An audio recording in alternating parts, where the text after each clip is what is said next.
ಆತ್ಮೀಯ ವಿದ್ಯಾರ್ಥಿಗಳೇ, ತಮ್ಮೆಲ್ಲರಿಗೂ ಕೂಡ JB ಎಕ್ಸ್ಪರ್ಟ್ ಸ್ಟಡಿ ವರ್ಡ್ಗೆ ಸ್ವಾಗತ ಸುಸ್ವಾಗತ. ನಾನಿವತ್ತು ನಿಮಗೆ ವಿಶೇಷವಾಗಿರ್ತಕ್ಕಂತಹ ಒಂದು ವಿಷಯವನ್ನು ನಿಮ್ಮ ಮುಂದೆ ತರ್ತಾ ಇದ್ದೀನಿ.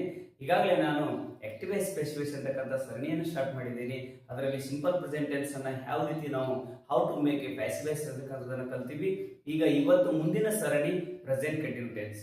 ಬಹಳ ಸರಳವಾಗಿ ಸುಲಭವಾಗಿ ನಿಮ್ಮ ಮನೆಯ ಬಾಗಿಲಿಗೆ ಬರ್ತಕ್ಕಂತಹ ಯೂಟ್ಯೂಬ್ ಚಾನಲ್ ನಮ್ಮ JB expert study word Jayapura.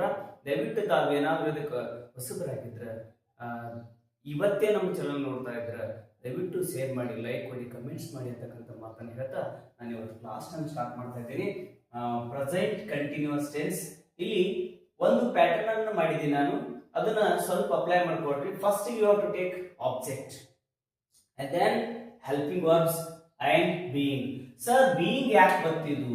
Being ಬರೋ ಉದ್ದೇಶ ಏನಿದೆ ಅಂತಂದ್ರೆ ಕಂಟಿನ್ಯೂಸ್ ನಲ್ಲಿ ಇದನ್ನ ಒಂದು ಮಾತ್ರ ನೆನಪಿಟ್ರೆ ಮುಗೀತು. ಯಾವುದೇ ಕಂಟಿನ್ಯೂಸ್ ಟೆನ್ಸ್ ಬಂದಾಗ ನೀವು ಪ್ಯಾಸಿವೈಸ್ ಮಾಡ್ಬೇಕಾದ್ರೆ ಬೀಯಿಂಗ್ ಅನ್ನ ತಗೋಬೇಕು. ಬೀಯಿಂಗ್ ಅನ್ನ ನೆನಪಿಟ್ರೆ ಆರಾಮಾಗಿ ನಿಮ್ಗೆಲ್ಲರೂ ಕೂಡ ಬಂದ್ಬಿಡುತ್ತೆ. ಹಾಗಾಗಿ ಬೀಯಿಂಗ್ ಏನ್ ಸರ್ ಅಂತಕ್ಕಂಥದ್ದು ಇಟ್ಸ್ ಆಲ್ಸೋ ಕಂಟಿನ್ಯೂಸ್ ಫಾರ್ಮ್. ನಾವು ಕಂಟಿನ್ಯೂಸ್ ಫಾರ್ಮ್ ಅನ್ನ ಇರ್ತಕ್ಕಂಥ ಕ್ರಿಯಾಪದ ಮೂರನೇ ರೂಪಕ್ಕೆ ಹೋಗೋದ್ರಿಂದ ಅವಾಗ ನಾವೇನ್ ಮಾಡ್ತೀವಿ ಅಂತಂದ್ರೆ ಈ ಕಂಟಿನ್ಯೂಸ್ ಫಾರ್ಮ್ ಅನ್ನ ಇಲ್ಲಿ ತೋರಿಸ್ತೀವಿ. In third shape of verb, ಆಮೇಲೆ ಬಾಯ್, ಆಮೇಲೆ S. Okay my dear students, ಈಗ ಇದರಲ್ಲಿಯೂ ಕೂಡ ಹೆಲ್ಪಿಂಗ್ ವರ್ಬ್ಸ್ ಅಂತ ಬರ್ತಾವ. Am, is, are. ನನ್ನ ಹಿಂದಿನ ವಿಡಿಯೋದಲ್ಲಿ ನೋಡಿದ್ದೀನಿ, ನಿಮಗೆ ಈಗಾಗಲೇ ಬಹಳಷ್ಟು ಸಲ ತಿಳಿಸ್ಕೊಟ್ಟಿದ್ದೀನಿ. ನೀವು ಹಿಂದಿನ ಪ್ರೀವಿಯಸ್ ವಿಡಿಯೋಗಳನ್ನ ನೋಡಿದ್ರೆ ಅದ್ರ ಬಗ್ಗೆ ಬಹಳಷ್ಟು ಅನುಕೂಲ ಆಗುತ್ತೆ. ಸರ್ ನಮ್ಮ ಟೆನ್ಸಲ್ಲಿ ಇನ್ನೂ ಸ್ವಲ್ಪ ಪರ್ಫೆಕ್ಟ್ ಇಲ್ಲ ಅಂತಂದ್ರೆ ಆ ಟೆನ್ಸ್ ಸರಣಿ ವಿಡಿಯೋಗಳು ನೋಡಿದ್ರೆ ಸಾಕು, ಆರಾಮಾಗಿ ಬರುತ್ತೆ ಮಕ್ಕಳೇ. ನೋಡ್ರಿ ಬಹಳ ಖುಷಿ ಆಗುತ್ತೆ. ನೋಡ್ರಿ ಇಲ್ಲಿ ಆಮ್, ಈಸ್, ಆರ್ ಅಂತಕ್ಕಂಥದ್ದು ಬಂದಾಗ ಆಮ್ ಅನ್ನ ನೀವು ಎಲ್ಲಿನೂ ಕೂಡ ಯೂಸ್ ಮಾಡೋ ಸಂದರ್ಭಗಳ ಬರಂಗಿಲ್ಲ, ಬಂದ್ರು ಕೂಡ ಆಯ್ ಬಂದಾಗ ಅಷ್ಟೇ ಯೂಸ್ ಮಾಡ್ಕೊಡ್ರಿ. ಇನ್ನ ಈಸ್ ಎಲ್ಲಿ ಬರುತ್ತಂದ್ರೆ ಹೇಳಿದೀನಿ, ಸಿಂಗ್ಯುಲರ್ ಇದ್ದಾಗ ಈಸ್ ಅನ್ನ ಯೂಸ್ ಮಾಡ್ರಿ, ಪ್ಲೂರಲ್ ಇದ್ದಾಗ ಆರ್ ಅನ್ನ ಯೂಸ್ ಮಾಡ್ಕೊಡ್ರಿ. ಸಿಂಗ್ಯುಲರ್ ಇದ್ದಾಗ ಈಸ್ ಯೂಸ್ ಮಾಡ್ರಿ, ಪ್ಲೂರಲ್ ಇದ್ದಾಗ ಆರ್ ಯೂಸ್ ಮಾಡ್ರಿ. ಅಥವಾ ಆಬ್ಜೆಕ್ಟ್ ನಲ್ಲಿ ಮತ್ತೆ it's not A subject. Object ನಲ್ಲಿ ಸಿಂಗ್ಯುಲರ್ ಇದ್ದಾಗ ಈಸ್ ಯೂಸ್ ಮಾಡ್ರಿ, ಪ್ಲೂರಲ್ ಇದ್ದಾಗ ಆರ್ ಯೂಸ್ ಮಾಡ್ರಿ. ಓಕೆ ಓಕೆ ಮಕ್ಕಳೇ, ಒಂದಿಷ್ಟು ಎಕ್ಸಾಂಪಲ್ ಅನ್ನು ನಾವಿಲ್ಲಿ ನೋಡೋಣ. ಆಕ್ಟಿವ್ ವಾಯ್ಸ್ ಅನ್ನ ತಗೊಳ್ಳೋಣ. Active voice I am singing a song ಅಂತ ತಗೊಳ್ಳೋಣ ಮಕ್ಕಳೇ. ನೀವು ಏನು ಮಾಡುವಂಗಿಲ್ಲ ಇದರಲ್ಲಿ. ಈ ಸೂತ್ರವನ್ನ ಪ್ಯಾಟರ್ನ್ ಅನ್ನ ಅಪ್ಲೈ ಮಾಡಿದ್ದೇ ಆಗಿದ್ರೆ ಆರಾಮಾಗಿ ನೀವು ಇದನ್ನ ಬಿಡಿಸಬಹುದು. ಈಗ ಒಂದು ಬಾಕ್ಸ್ ಮಾಡ್ಕೊಳ್ಳೋಣ. ಇದು ಆಯ್ ಅಂತಕ್ಕಂಥದ್ದನ್ನ ಒಂದು ಸಬ್ಜೆಕ್ಟ್ ಅಂತ ಇಡೋಣ, ಕರ್ತೃಪದ. ಇದು ಹೆಲ್ಪಿಂಗ್ ವರ್ಬ್ಸ್, ನಿಮ್ಗೆ ಗೊತ್ತದ. ಇದನ್ನ ನಾವೇನಂತ ಕರಿತೀವಿ ಅಂತಂದ್ರೆ ಹೆಲ್ಪಿಂಗ್ ವರ್ಬ್ಸ್ ಅಂತ ಕರಿತೀವಿ. ಟೆನ್ಸ್ ಗಳನ್ನ ಹೇಳುವಾಗ ಅದ್ರ ಬಗ್ಗೆ ನಿಮಗೆ ಬಹಳಷ್ಟು ನಾನು ಮಾಹಿತಿ ಕೊಟ್ಟಿದ್ದೆ. ಇದನ್ನ ಏನಪ್ಪಾ ಅಂತಂದ್ರೆ ಕ್ರಿಯಾಪದ ಅಂತ ಕರಿತೀವಿ. ಜೊತೆಗೆ ಅದಕ್ಕೆ ಏನ್ ಮಾಡಿವಪ್ಪ ಅಂತಂದ್ರೆ ING ಪ್ರತ್ಯಯವನ್ನ ಹಚ್ಚಿದೀವಿ. ಇನ್ನು ಇದು ಓ ಎ ಸಾಂಗ್ ಅಂತಕ್ಕಂಥದ್ದು ಏನಾಗುತ್ತೆ ಅಂದ್ರೆ ಓ ಆಗುತ್ತೆ. ಇಷ್ಟು ಬಾಕ್ಸ್ ಗಳನ್ನ ಹೊಡ್ಕೊಂಡಾಗ ಮೊದಲನೇದಾಗಿ ನಾವು ಆಬ್ಜೆಕ್ಟ್ ಅನ್ನ ತಗೋಬೇಕು. ಸೂತ್ರದಲ್ಲಿ ತಗೋಬೇಕು ಆಬ್ಜೆಕ್ಟ್ ಅನ್ನ. ಆಬ್ಜೆಕ್ಟ್ ಇಲ್ಲದ ಇಲ್ಲದ ಎ ಸಾಂಗ್ ಮೊದಲು ತಗೊಳ್ರಿ. ಪ್ಯಾಸಿವೈಸ್ ಮಾಡ್ಬೇಕಾದ್ರೆ ಏನ್ ಮಾಡ್ತೀರಿ? ಎ ಸಾಂಗ್ ಅನ್ನ ಫಸ್ಟ್ ಇಟ್ಕೊಳ್ರಿ. ಸರ್ ಮುಂದಿನ ಕೆಲಸ ಸಹಾಯಕ ಕ್ರಿಯಾಪದ ತಗೋಬೇಕು. ಸರ್ ಸಹಾಯಕ ಕ್ರಿಯಾಪದ ಹೆಂಗ್ ತಗೊಳ್ಳೋ ಸರ್? 3 ಬರ್ತಾವಲ್ಲ ಅಂತ ಕೇಳಿದ್ರೆ ನೋಡ್ರಿ, ಸಾಂಗ್ ಒಂದೇ ಇತ್ತು ಅಂತಂದ್ರೆ ಈಸ್ ತಗೊಳ್ರಿ, ಸಾಂಗ್ 2 ಇದ್ದು ಅಂದ್ರೆ ಆರ್ ತಗೋರಿ. ಸಾಂಗ್ ಒಂದೇ ಇರೋದ್ರಿಂದ ನೀವೇನ್ ಮಾಡ್ತೀರಿ? ಈಸ್ ಅಂತ ತಗೋತೀರಿ. ಸರ್ ಇಲ್ಲಿ ಕಂಟಿನ್ಯೂಸ್ ಫಾರ್ಮ್ ಇದೆ, ಹಾಗಾಗಿ ನೀವೇನ್ ಮಾಡ್ತೀರಿ? ಬೀಯಿಂಗ್ ಅನ್ನ ತಗೊಂತೀರಿ. Compulsory you have to take being. A song is being. In third shape of the verb ಬೇಕು ಸರ್ ನಮ್ಗೆ. Third shape of the verb ಎಲ್ಲಿದೆ ಮಕ್ಕಳು ಅಂತ ಕೇಳಿದ್ರೆ ಸಿಂಗ್, ಸ್ಯಾಂಗ್, ಸನ್. ಅದು ಗೊತ್ತಿರಲೇಬೇಕು. ನೀವು ಟೆನ್ಸ್ ಫಾರ್ಮ್ ಗಳಲ್ಲಿ ಹೋಗಿದ್ದೆ ಆಗಿದ್ರೆ ಪ್ರೆಸೆಂಟ್ ಪರ್ಫೆಕ್ಟ್ ಟೆನ್ಸ್ ಎಕ್ಸ್ಪ್ಲೇನ್ ಮಾಡುವಾಗ ಅಲ್ಲಿ ಕೊಟ್ಟಿದ್ದೀನಿ ನಾನು ಈಗಾಗಲೇ. ಏನ್ ಮಾಡ್ತೀರಿ ಇದನ್ನ? ಸನ್. ಸರ್ ಬೈ ಪ್ರಿಪೋಸಿಷನ್ ಇದೆ, 100% ಕರೆಕ್ಟ್. ಅವಾಗ ಏನ್ ಮಾಡ್ರಿ? ಬೈ ತಗೊಳ್ರಿ. ಬೈ ಯಾಕೆ ಬರ್ತದೆ ಇಲ್ಲಿ ಕನ್ನಡದಲ್ಲಿ ನೀವು ತಿಳ್ಕೊಬೇಕಾದ್ರೆ ನೋಡ್ರಿ, ಒಂದು ಹಾಡು ನನ್ನಿಂದ ಹಾಡಲ್ಪಟ್ಟಿರುತ್ತದೆ ಅಂತಂದ್ರೆ ಬಾಯ್, ನನ್ನಿಂದ ಅನ್ಸಮನ್ ಬೈ ತಗೊಂಡ್ರಿ. ಬೈ ಪ್ರಪೋಸಿಷನ್ ಇದು. ಆಮೇಲೆ ಸಬ್ಜೆಕ್ಟ್ ಆಯ್ದು ಏನಾಗತ್ತ? ಮೀ ಆಗತ್ತ. ಅದನ್ನ ಈಗಾಗಲೇ ನಾನು ಸಿಂಪಲ್ ಪ್ರೆಸೆಂಟ್ ಟೆನ್ಸ್ ಅನ್ನ how to make a passive voice ಅಂತಕ್ಕಂಥ ಸಂದರ್ಭದಲ್ಲಿ ಅದನ್ನ ನಿಮ್ಗೆ ಹೇಳಿಕೊಟ್ಟಿದ್ದೀನಿ. ಆ ಇದ್ದ ವಿ ಅಂತ ಚೇಂಜ್ ಆಗತ್ತ, ಆ ಇದ್ದ ನೀ ಅಂತ ಚೇಂಜ್ ಆಗತ್ತ, ಹೂ ಇದ್ದ ಅಸ್ ಚೇಂಜ್ ಆಗತ್ತ, ಯು ಇದ್ದ ಯುನೇ ಆಗತ್ತ, ಮತ್ತೆ ಯು ಇದ್ದದ್ದು ಕೂಡ ಯು ಆಗತ್ತ, ಹಿ ಇದ್ದದ್ದು ಹಿಮ್ ಆಗತ್ತ, ಸಿ ಇದ್ದದ್ದು ಹರ್ ಆಗತ್ತ, ಇಟ್ ಇದ್ದದ್ದು ಇಟ್ ಆಗತ್ತ, ದೇ ಇದ್ದದ್ದು ದೆಮ್ ಆಗತ್ತ. ಇಷ್ಟು ಮಾಹಿತಿಯನ್ನ ನಾನು ಕೊಟ್ಟಿದ್ದೀನಿ. ಇನ್ನು ಇನ್ನೊಂದು ಆಕ್ಟಿವೇಶನ್ ನೋಡೋಣ ಮಕ್ಕಳೇ. ನಾವು ಎ ಬಿ ಅಂದ್ರೆ ಆಕ್ಟಿವ್ ವಾಯ್ಸ್ ನೋಡ್ರಿ. ಕಮಲ ಈಸ್ ಡ್ರಿಂಕಿಂಗ್ ದ ಮಿಲ್ಕ್ ಅಂತಿದೆ ಮಕ್ಕಳೇ.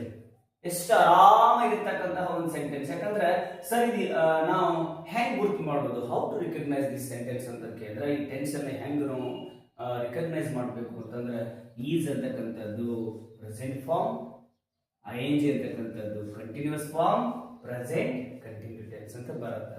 ಹಾಗಾದ್ರೆ ಇದನ್ನ how to make a passive voice ಅಂತಂದಾಗ ಫಸ್ಟ್ ಏನ್ ಮಾಡ್ತೀರಿ, ದ ಮಿಲ್ಕ್ ಆಬ್ಜೆಕ್ಟ್ ಅನ್ನು ತಗೋಬೇಕಲ್ಲ ಮಕ್ಕಳೇ. ಫಸ್ಟ್ ಏನ್ ತಗೋಬೇಕು, ಆಬ್ಜೆಕ್ಟ್ ಅನ್ನು ತಗೋಬೇಕು. ಆಬ್ಜೆಕ್ಟ್ ಅನ್ನು ತಗೊಳ್ರಿ, ಏನ್ ಮಾಡ್ತೀರಿ ಇಲ್ಲಿ, ದ ಮಿಲ್ಕ್. ಸರ್ ಹಾಲು ಅಂತಕ್ಕಂಥದ್ದು it's also singular, it's not A plural. ಒಂದ ಹಾಲು ಅಂತ ಹೇಳಂಗಿಲ್ಲ, ಅರ್ಥ ಆಗಲ್ಲ. ಓಕೆ, ಅವಾಗ ಏನ್ ಮಾಡ್ತೀರಿ, ಈಸ್ ಅನ್ನ ತಗೊಂತೀರಿ. ಸರ್ ಮತ್ತೆ ಇಲ್ಲಿ ಪ್ರೆಸೆಂಟ್ ಕಂಟಿನ್ಯೂಸ್ ಇರ್ತಕ್ಕಂಥದ್ದನ್ನ ಮಾತ್ರ ತಗೋಬೇಕು ಅನ್ಬೇಡ್ರಿ. ಈ ಆಬ್ಜೆಕ್ಟ್ ಅನ್ನ ನೋಡಿಕೊಂಡು ಸಹಾಯಕ ಕ್ರಿಯಾಪದವನ್ನು ತಗೋಬೇಕು. ಆಬ್ಜೆಕ್ಟ್ ನಲ್ಲಿ ಸಿಂಗ್ಯುಲರ್ ಇತ್ತಂದ್ರೆ ಈಸ್ ತಗೋರಿ, ಪ್ಲೂರಲ್ ಇತ್ತಂದ್ರೆ ಆರ್ ತಗೋರಿ. ಈಗ ಏನ್ ಮಾಡ್ತೀರಿ, ಬೀಯಿಂಗ್. ಆಮೇಲೆ ಡ್ರಿಂಕ್ ಇದ್ದೇನಾಗತ್ತ, ಡ್ರಂಕ್ ಬೈ ಕಮಲಾ. ಇಷ್ಟೇ ನೋಡ್ರಿ. ಸರ್ ನಮ್ಗೆ ಸಿಂಗ್ಯುಲರ್ ಇದ್ದದಾಯ್ತು, ಇನ್ನೊಂದು ಪ್ಲೂರಲ್ ಇದ್ದದ್ದು ಕೊಟ್ರೆ ಅಂದ್ರೆ ಖುಷಿ ಆಗತ್ತೆ ಸರ್. ಅದನ್ನು ಕೂಡ ನಾವು ಪ್ರಾಕ್ಟೀಸ್ ಮಾಡ್ತೀವಿ. ಇಂತಹ ಅನೇಕ ಎಕ್ಸಾಂಪಲ್ಸ್ಗಳನ್ನ ತಗೊಂಡು ಬಿಡಿಸ್ಬೇಕು. ಇಫ್ ಎನಿ ಡೌಟ್ಸ್, ಆ ಸಂದರ್ಭದಲ್ಲಿ ನಿಮ್ಗೆ ಏನಾದರೂ ಡೌಟ್ಸ್ ಬಂದ್ರೆ ನನಗೆ ಕಮೆಂಟ್ಸ್ ಮಾಡ್ರಿ, ನಾನು ಆನ್ ದಿ ಸ್ಪಾಟ್ ನಿಮ್ಗೆ ರಿಪ್ಲೈ ಮಾಡ್ತೀನಿ. ಓಕೆ, ಈಗ ಇನ್ನೊಂದು ಆಕ್ಟಿವ್ ವಾಯ್ಸ್ ಅನ್ನು ತಗೋಣ. ಪ್ರತಿ ಕಾಂಪಿಟೇಷನ್ ಎಕ್ಸಾಮ್ಗೂ ಕೂಡ ಇದು ಬಂದೇ ಬರುತ್ತೆ. ನೀವೇನಾದರೂ ಪೊಲೀಸು, B.Ed, D.Ed ಹಲವಾರು ಸ್ಪರ್ಧಾತ್ಮಕ ಪರೀಕ್ಷೆಗಳನ್ನು ನೀವು ಎದುರಿಸಬೇಕಾದ್ರೆ ಆಕ್ಟಿವ್ ಸ್ಪೆಷಲ್ ಕ್ವಶನ್ ಒಂದು ಗ್ಯಾರಂಟಿ ಬಂದಿರುತ್ತೆ. ಓಕೆ, ಈಗ ಏನ್ ಮಾಡ್ತೀರಿ, ಆಕ್ಟಿವ್ ವಾಯ್ಸ್ ಇನ್ನೊಂದು ತಗೋಣ. ರವಿ ಈಸ್ ರೈಟಿಂಗ್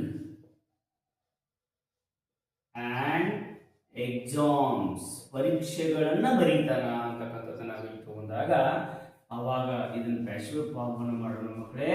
ಏನ್ ಮಾಡ್ತೀರಿ, ಆ್ಯಂಡ್ ಎಕ್ಸಾಮ್ಸ್ ಅನ್ನೋದನ್ನ ಫಸ್ಟ್ ಗೆ ತಗೋತೀರಿ. You want to take first object. ಏನ್ ಮಾಡ್ತೀರಿ, ಆ್ಯಂಡ್ ಎಕ್ಸಾಮ್ಸ್. ನೋಡಿ ಮಕ್ಕಳೇ, ಇಲ್ಲಿ ನೋಡ್ರಿ, ಫಸ್ಟ್ ಗೆ ಆಬ್ಜೆಕ್ಟ್, ಆಮೇಲೆ you want to take helping verb. Helping verb exams ಅದ, ಸಿಂಗುಲರ್ ಇಂದ ಈಸ್ ತಗೋರಿ, ಪ್ಲೂರಲ್ ಎಕ್ಸಾಮ್ಸ್ ಅಂತ ಬಂದದ. ಎಕ್ಸಾಮ್ಸ್ ಅಂದ್ರೆ ಪರೀಕ್ಷೆಗಳು ಅಂತ ಬಂದಾಗ ನೀವು ನೋಡ್ಕೋಬೇಕು, ಆರ್ ತಗೋಬೇಕು. And exams are. ಇನ್ನು ಕಂಟಿನ್ಯೂ ಫಾರ್ಮ್ ಇರೋದ್ರಿಂದ ಕಂಪಲ್ಸರಿ ನೀವೇನ್ ಮಾಡಬೇಕು, ಬೀಯಿಂಗ್ ಅನ್ನ ತಗೊಳ್ಳೇಬೇಕು. ಆಮೇಲೆ ಥರ್ಡ್ ಸೇಪ್ ಆಫ್ ರೈಟಿಂಗ್ ಇದ್ದೇನಾಗತ್ತ, ರಿಟನ್ ಬೈ ರವಿ. ಇಷ್ಟೇ, ಇದರಲ್ಲಿ ಏನು ವ್ಯತ್ಯಾಸಗಳಿಲ್ಲ.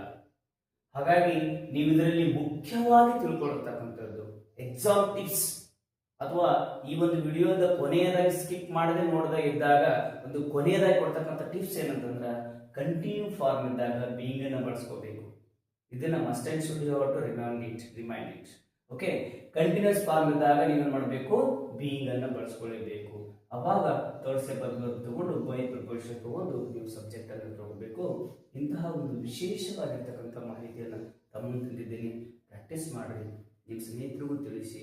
ಗ್ರಾಮೀಣ ಪ್ರದೇಶದಲ್ಲಿ ಹಲವಾರು ವಿದ್ಯಾರ್ಥಿಗಳು ಸರಿಯಾಗಿರ್ತಕ್ಕಂತಹ ಮಾರ್ಗದರ್ಶನವಿಲ್ಲದೆ ತಮ್ಮ ಜೀವನದಿಂದ ನೊಂದಿರ್ತಾರ. ಅಂತಹ ವಿಶೇಷವಾಗಿರ್ತಕ್ಕಂಥ ಪ್ರತಿಭಾನ್ವಿತ ವಿದ್ಯಾರ್ಥಿಗಳಿಗೋಸ್ಕರ ನಾವು ಮನೆಯಲ್ಲೇ ಕೂತ್ಕೊಂಡು ಫ್ರೀಯಾಗಿ ನಯಾ ಪೈಸೆ ಖರ್ಚಿಲ್ಲದೆ ನಿಮ್ಮ ಮನೆ ಬಾಗಿಲಿಗೆ ಬರ್ತಕ್ಕಂತಹ ಒಂದು ಯೂಟ್ಯೂಬ್ ಚಾನಲ್ ಅಂತಂದ್ರೆ JB expert study board Vijayapura. ಮಕ್ಕಳೇ, ತಾವೇನಾದ್ರು ಹೊಸಬರಾಗಿದ್ರೆ ಇದನ್ನ ಸಬ್ಸ್ಕ್ರೈಬ್ ಮಾಡಿ, ಲೈಕ್ ಕೊಡಿ, ಕಮೆಂಟ್ಸ್ ಮಾಡಿ, ನಿಮ್ಮ ಸ್ನೇಹಿತರಿಗೂ ತಿಳಿಸಿ ಅಂತಕ್ಕಂಥ ಮಾತನ್ನು ಹೇಳ್ತಾ ಇನ್ನು ಮುಂದೆ ಮತ್ತೆ ನಾವು ಪ್ರೆಸೆಂಟ್ ಪರ್ಫೆಕ್ಟ್ ಟೆನ್ಸ್ ಬಗ್ಗೆ ಹಲವಾರು ಮಾಹಿತಿಗಳನ್ನ ಪೆಸಿಫಿಶ್ ಮಾಡೋದು ಹೇಗೆ ಅನ್ನೋದನ್ನ ತಿಳ್ಕೊಳ್ಳೋಣ ಅಂತಕ್ಕಂಥ ಮಾತನ್ನು ಹೇಳ್ತಾ ಈ ಕ್ಲಾಸ್ ಇಲ್ಲಿಗೆ ಮುಗಿಸ್ತಾ ಇದ್ದೀನಿ. ಧನ್ಯವಾದಗಳು.